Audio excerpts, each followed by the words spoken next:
আসসালামু আলাইকুম। আমি এখন আছি আমার কফিলের বাসায়। আর আজকে আমার কফিলের ছেলের জন্য রান্না করব সান্ডা। আর এই যে এটা হইতেছে সান্ডার মাংস। এই যে সান্ডার বড় বড় পা। আর সান্ডার সাথে আছে এই যে বুটের ডাল।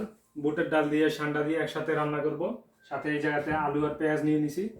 আর এই যে এইটা দিয়ে বড় করে একটা রুটি করব, এরকম একদম বড় করে, যাতে সবাই মিলে একসাথে খাইতে পারি। এই যে রুটি ফ্রাই করে রাখলাম। আর সান্ডার সাথে আছে সেই সান্ডার তেল, এটা হইতেছে সেই বিখ্যাত সান্ডার তেল, এটা অনেক উপকারী। আর সাথে আছে এই জায়গায় সান্ডার মাংসের জন্য গরম মশলা, এই জায়গায় আছে শুকনো মরিচ।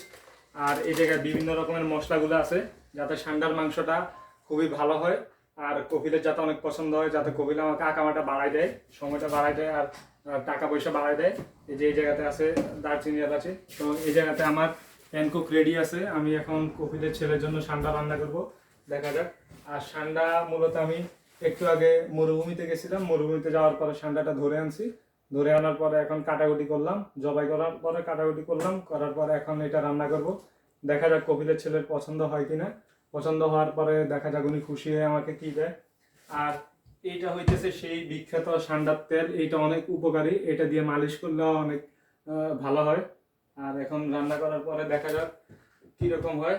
সো আমরা বড় করে একটা রুটি করব, আর হচ্ছে সান্ডার তেল দিয়ে বুটের ডাল দিয়ে আমরা রান্না করব। রান্না করার পরে কপিলের সাথে, কপিলের ছেলের সাথে আমরা একসাথে খাবো। খাওয়ার পরে কিরকম হয় সেটা আপনাদেরকে জানাবো। আসসালামু আলাইকুম।